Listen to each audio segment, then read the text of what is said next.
Mas ele não, ele correu, ele foi adiante, porque ele sabia que ele indo no nome do Senhor dos Exércitos, ele estaria vencendo aquela batalha. O mais interessante que foi cantado, as meninas adoradoras de Deus dançaram uma canção linda aqui, que fala que em tempos de guerra, muitas vezes nós temos que descansar, muitas vezes nós não podemos parar de lutar, nós temos que lutar, nós temos que lutar.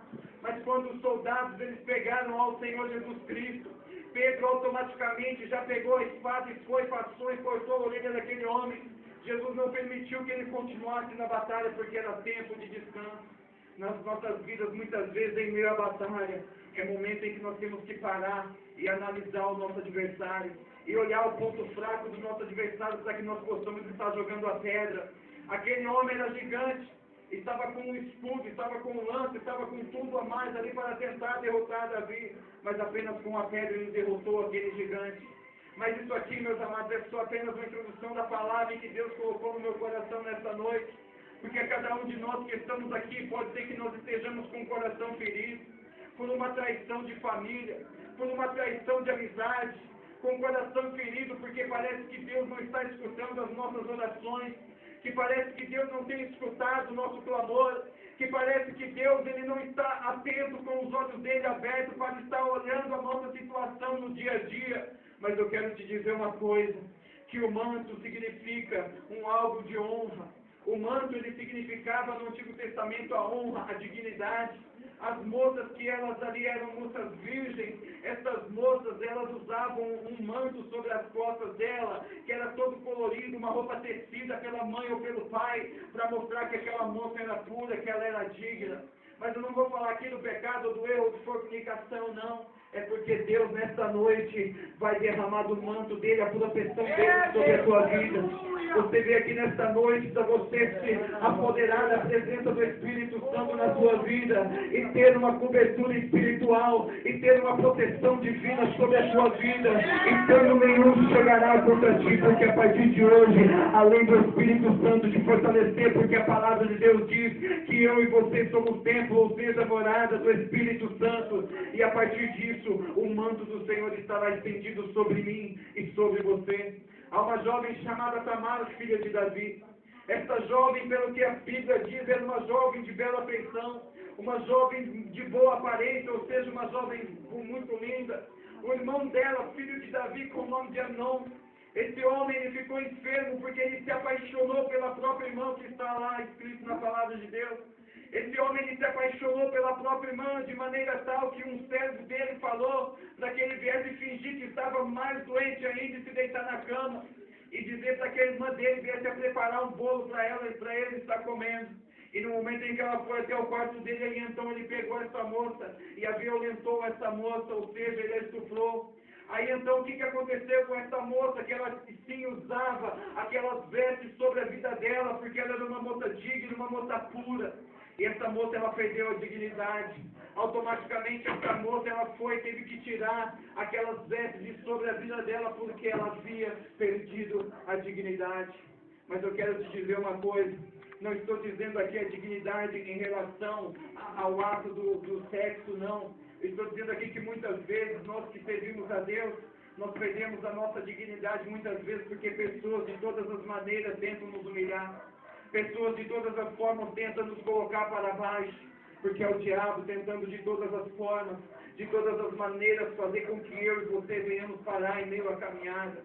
Ele fez de todas as formas com que Jesus viesse a parar a caminhada dele.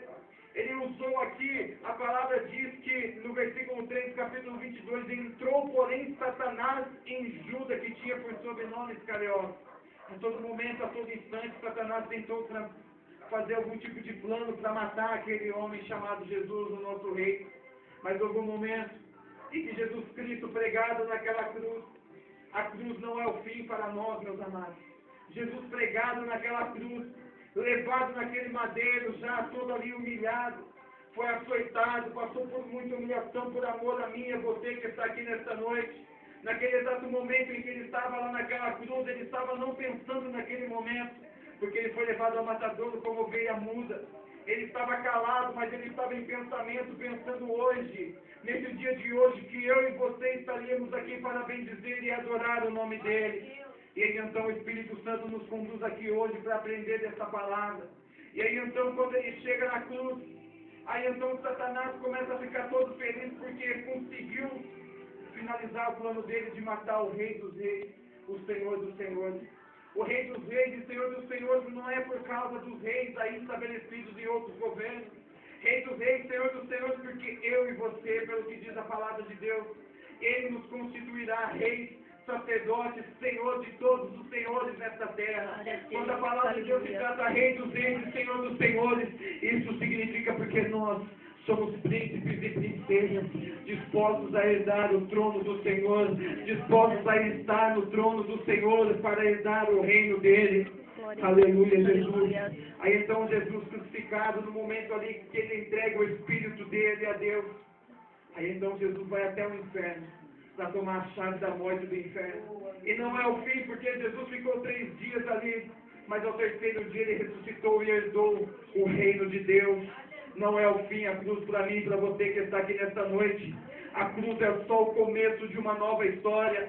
A cruz é só o começo de uma coisa que se passou e o começo do reino de Deus sobre a mim e sobre a sua vida, porque Jesus deixou e foi bem claro. Aquele que perder, aquele que achar a sua vida, a perdê-la-á. Mas aquele que perder a sua vida por amor de mim, achá-la-á. É necessário nós estarmos perdendo a nossa vida a todo momento, a todo instante, por amor ao Senhor Jesus, por amor ao que Jesus Cristo representa a mim e a você. Isaías capítulo 53 diz que Ele levou sobre Ele as nossas enfermidades, as nossas transgressões, os nossos pecados, o castigo que nos traz a paz, o Senhor Jesus Cristo levou sobre Ele. Aí então nós podemos olhar e analisar, lá no livro de Mateus, não precisa abrir a sua Bíblia. No livro de Mateus, capítulo 27, versículo 28, está escrito: e despindo o cobriram com uma capa de escarlate. E aqui escarlate significa aquele vermelho vivo, aquele vermelho que é cor de sangue. Aqui os homens despiram Jesus e cobriram ele com uma capa de escarlate. Aqui, essa capa de escarlate, eles estavam zombando de Jesus, porque Jesus era o Rei dos Reis, Senhor dos Senhores, o Rei dos Judeus. Aqui eles estavam zombando de Jesus porque os reis, na época, eles usavam roupas com tecido vermelho sobre as costas deles. Eles estavam zombando, mas mal sabiam eles que, na verdade, eles estavam ali num ato profético determinando que Jesus Cristo verdadeiramente era rei, porque estavam colocando uma veste de rei sobre a vida do nosso rei Jesus Cristo. Mas aqui o mais interessante que eu digo não é só o fato deles estarem determinando isso, porque essa capa de escarlata que eles colocaram sobre a vida de Jesus Cristo é exatamente o que eu acabei de falar, que está escrito lá no livro de Isaías 53, porque o vermelho ele simboliza o pecado, o vermelho ele simboliza a transgressão, a enfermidade, o vermelho ele simboliza tudo aquilo que é de errado para com as nossas vidas, e aqui Jesus Cristo estava com uma capa sobre a vida dele. Mas a palavra de Deus ela nos ensina também, lá no livro de Isaías, capítulo de número 1, versículo de número 18. Vinde, então, e arde-me, diz o Senhor, ainda que os vossos pecados sejam como a escarlata, eles tornarão brancos como a neve, ainda que sejam vermelhos como o carmesim, se tornarão como a branca lã. Você pode estar aqui nesta noite, sendo acusado de algum pecado, não sei. Você pode estar aqui nesta noite sendo acusado de alguma enfermidade contra a sua vida. Você pode estar aqui nesta noite com algum tipo de julgo sobre a sua vida, com algum tipo de situação em que parece ser difícil para você. Eu quero te dizer uma coisa. Como diz a palavra de Deus, que Jesus levou sobre ele aquela capa vermelha que diz que ainda que os nossos pecados sejam como a escarlata, eles se tornarão brancos como a neve. Se tornarão brancos como a neve, meu querido e minha querida, você que está aqui nesta noite. Porque Jesus Cristo,